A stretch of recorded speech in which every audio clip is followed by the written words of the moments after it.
peu. Quand on est fiancé, bien aimé, on peut se séparer, ce n'est pas un problème. Voilà pourquoi j'ai dit aux sœurs, il faut se préparer moralement. Hein. Quand tu aimes un garçon, il ne faut pas venir après nous dire, maman, j'ai tout donné. Tu as tout donné pourquoi? C'est ton mari? On donne tout à ton mari. Toi, tu as tout donné alors que ce n'est pas ton mari. Les fiançailles ne sont pas les mariages. Les fiançailles, ça n'a rien à voir avec le mariage. C'est les débuts. Mais dans les fiançailles, on peut se séparer. C'est en étant marié qu'on ne peut pas se séparer. Choisis bien. Ne viens pas nous dire non, il y a des choses qui étaient cachées. Voilà pourquoi, dans ton choix, tu dois associer la prière. C'est que l'homme te cache, le Saint-Esprit peut te le révéler. Est-ce que ça tombe sur ta vie? C'est que l'homme te cache, la nuit tu peux dormir, tu vois un rêve. Le Seigneur vient te parler de ce qu'un homme cache. Si le Seigneur bien-aimé ne veut pas que tu prennes ce chemin, surtout si tu as l'habitude de te confier en lui, le Seigneur va t'arrêter d'une manière ou d'une autre. Est-ce que quelqu'un me capte? Que le Seigneur t'aide à faire un choix intelligent. Un choix intelligent vous permet d'avoir donc une vie équilibrée, de faire un choix équilibré. Vous êtes content ou contente face aux valeurs que la personne a, mais lorsque vous la voyez, vous êtes aussi satisfait. Est-ce que quelqu'un m'entend? Voilà pourquoi aussi, bien aimé, je suis en train de chuter. Voilà pourquoi, lorsqu'on est enfant, on réfléchit comme un enfant. Quand on devient adulte, il y a des choses qui doivent changer. Que cela entre dans l'âme de quelqu'un. C'est comme ça que l'apôtre Paul a dit, lorsque l'héritier est un enfant, il ne diffère en rien de qui? D'un esclave. Ça veut dire que même s'il pleure du matin au soir, il y a des choses qui sont à lui qu'on ne va pas lui donner. La belle voiture est à l'extérieur, c'est à lui, mais on ne lui donnera pas. Pourquoi au fait? Pourquoi l'apôtre Paul a parlé d'un enfant et de l'esclave pour dire que l'enfant ne peut pas hériter? C'est parce que l'enfant réfléchit selon son âge. L'enfant réfléchit selon son état. L'adulte aussi a une autre manière de réfléchir. Lorsqu'on est enfant dans la tête, parce que c'est ça aussi le problème avec la jeunesse.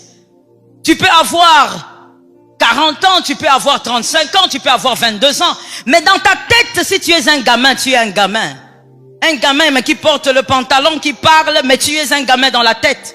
C'est-à-dire, toi, les critères extérieurs, tu les choisis comme un enfant.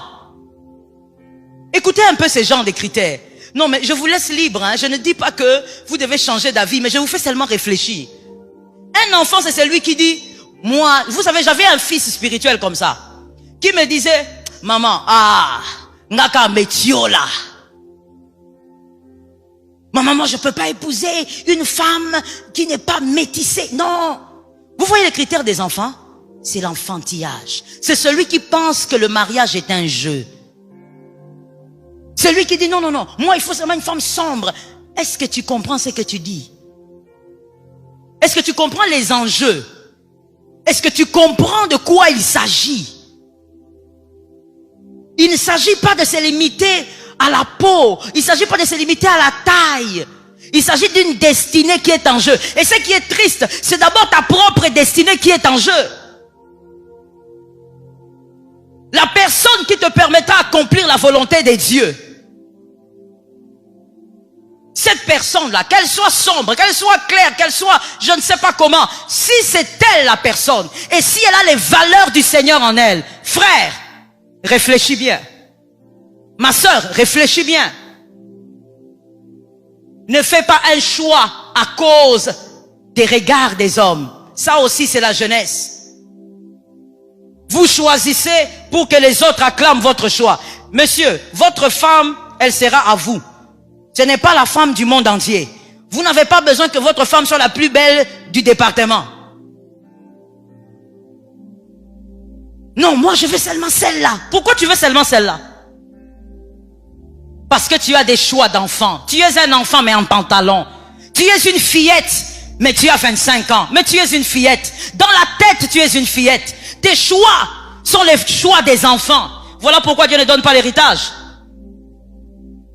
Tu pries, on t'a imposé les mains autant de fois. Mais l'homme ne vient pas. La femme aussi de ta vie ne vient pas. Parce que, au fait, tu n'as pas l'âge de recevoir l'héritage.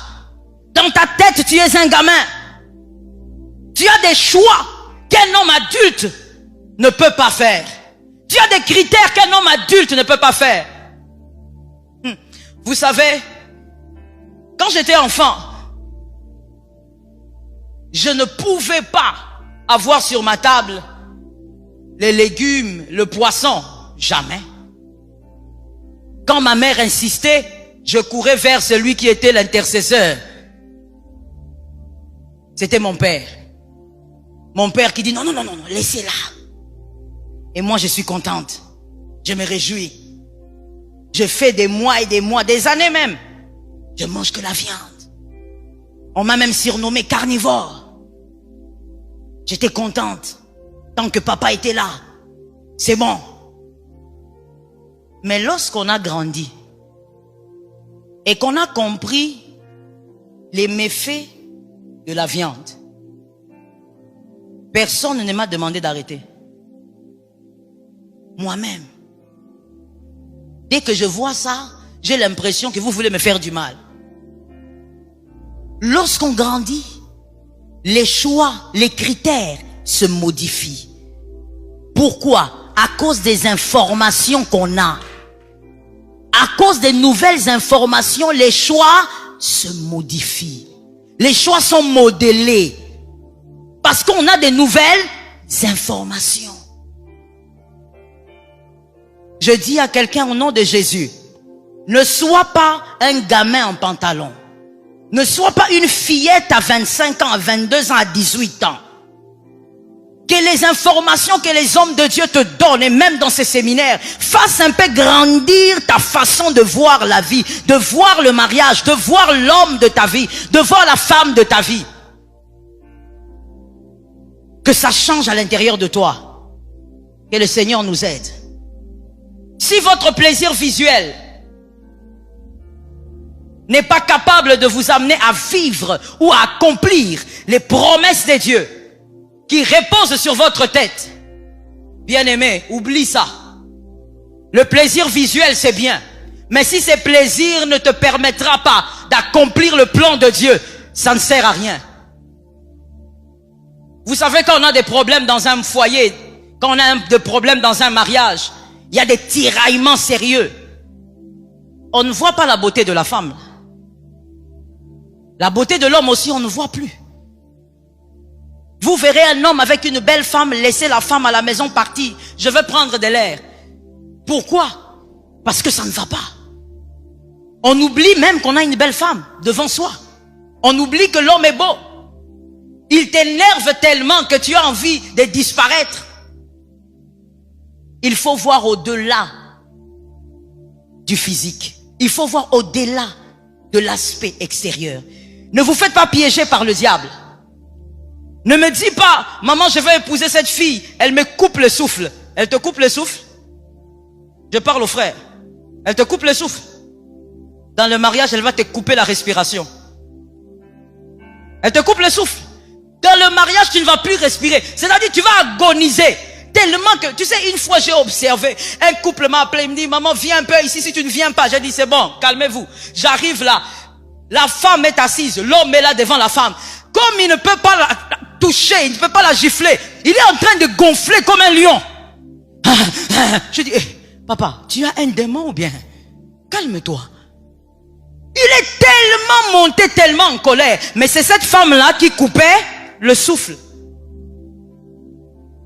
Attention à tes choix. Va au-delà de l'enfance. Grandis.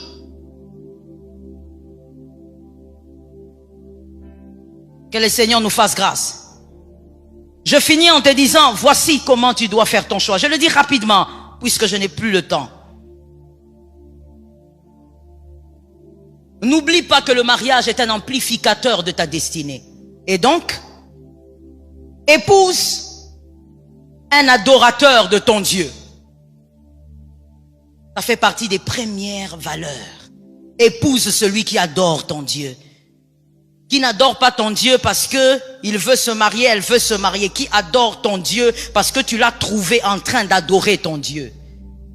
Avant que toi tu ne connaisses la personne, elle adorait déjà ton Dieu. Épouse un amoureux de tes passions. Tu dois épouser une personne qui est amoureuse de tes passions. Pas parce que tu l'as forcé, pas parce que tu as insisté, mais parce que lorsque vous parlez, tu sens que la personne est aussi amoureuse de tes passions. Épouse celui qui peut ou qui n'est pas, s'il n'est pas, qui peut être amoureux de ta vision. Sinon, tu vas épouser une personne qui te combattra. Il y a des foyers comme ça. Des fois, les célibataires ne s'imaginent pas. Mais il y a des foyers comme ça. Et je ne parle pas de chez les païens, je parle au milieu des chrétiens. Ils sont ensemble, vous les voyez ensemble. Mais le premier adversaire de l'homme, c'est cette femme-là. Et vice versa. Ils se combattent gravement. Celui qui détruit la vision de l'homme, c'est sa propre femme. Celui qui détruit la vision de sa femme, c'est l'homme. Il y a des foyers comme ça. Dans le milieu chrétien, épouse celui qui peut être amoureux de ta vision. Épouse celui qui aime la droiture. Je veux que quelqu'un me dise Amen. Épouse celui qui est amoureux de la droiture. Madame, mademoiselle, puisque tu n'es pas encore madame, tu es fiancée. Ton fiancé t'amène derrière je ne sais pas quoi. Derrière un arbre bizarre. Là où il fait noir. Non, je veux dire une chose, hein. Les filles, les jeunes sœurs, vous êtes des aventurières. Tu acceptes d'aller côte à côte avec un homme, comme allant à l'abattoir. Pendant qu'il t'amène et que vous laissez la lumière derrière vous, tu vois bien. Vous êtes en train d'aller là où il fait noir, tu vois. Et quand vous arrivez là-bas, il commence à déboutonner ta blouse, il commence à te tripoter. Toi, tu appelles ça l'amour. Toi, tu appelles ça une preuve d'amour. Celui qui n'est pas juste avec Dieu ne sera pas juste avec toi. Celui qui peut trahir Dieu peut te trahir. Je parle aux femmes. Je parle d'abord aux femmes. Ne t'étonne pas demain que tu l'épouses, il devienne adultère. Ne viens pas courir chez le pasteur ici. Pasteur, même Louis, il est frère, il est dirigeant, il est ceci. Non. Au moment des fiançailles, Dieu t'avait révélé que si cet homme-là peut trahir Dieu, c'est que même toi, la femme-là, il te trahira. Celui qui n'est pas juste droit envers le Seigneur, il ne sera pas envers toi.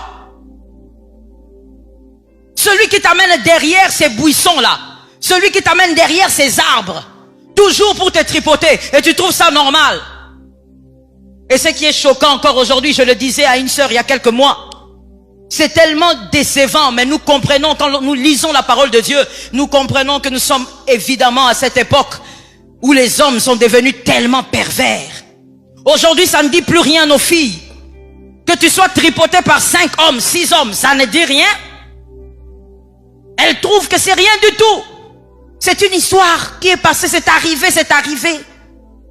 Bien-aimés, les valeurs bibliques ne changeront pas à cause du temps.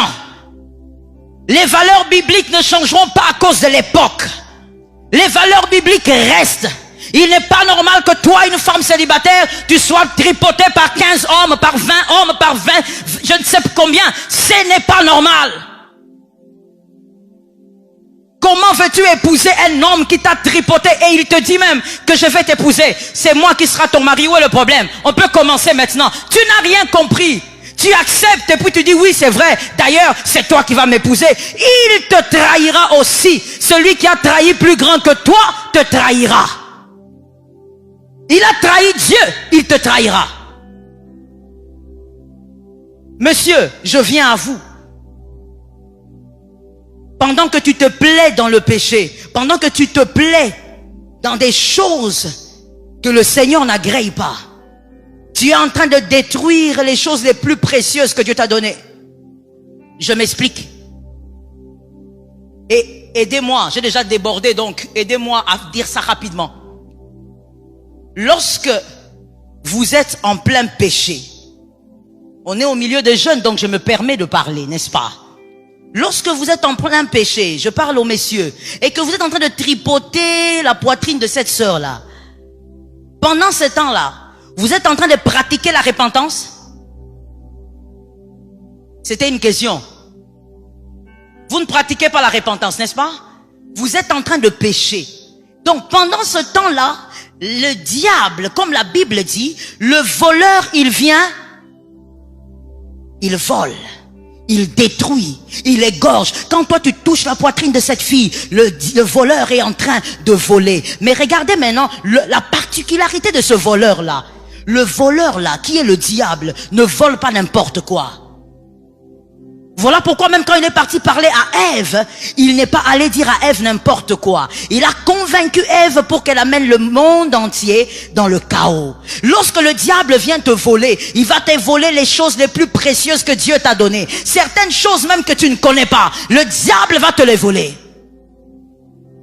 Tu es en train de jouer avec ton histoire. J'ai dit à quelqu'un, ne joue pas avec ton histoire. Ne joue pas avec ta destinée. Dieu a tellement aimé ta vie qu'il t'a fait confiance. Ne joue pas avec ta destinée.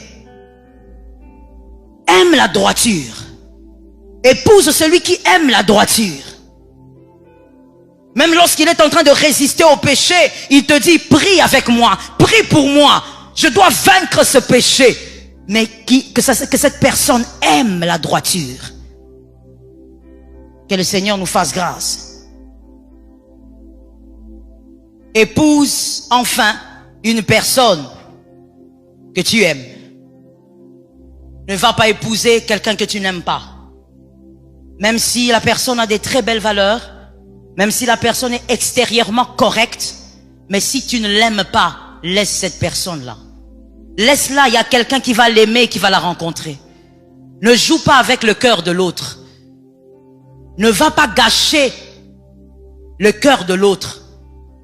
Là où toi, tu n'es pas capable d'aimer assez, il y a quelqu'un qui a été fait pour lui, pour elle. Il pourra l'aimer comme il le mérite. Ne va pas épouser quelqu'un que tu n'aimes pas.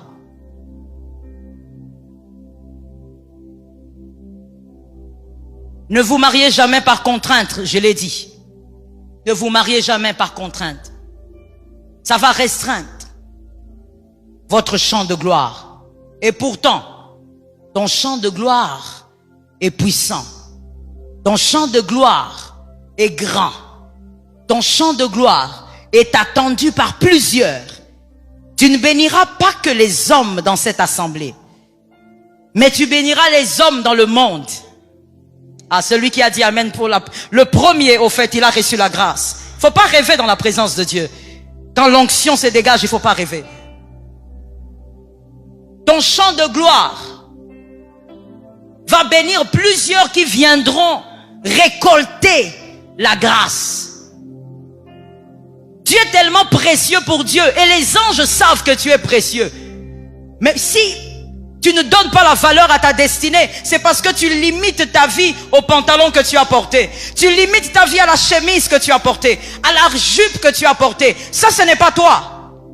Ce n'est qu'une partie de toi. Ce n'est qu'une page de ta vie. Mais la personne que tu es la gloire et la fierté de Dieu. Ne permets pas au diable de t'arracher ça. Ne permets pas à un mauvais mariage de détruire ta destinée. Que l'Éternel te rende capable de faire un choix intelligent et qu'il mette l'onction dans ton choix au nom de Jésus-Christ.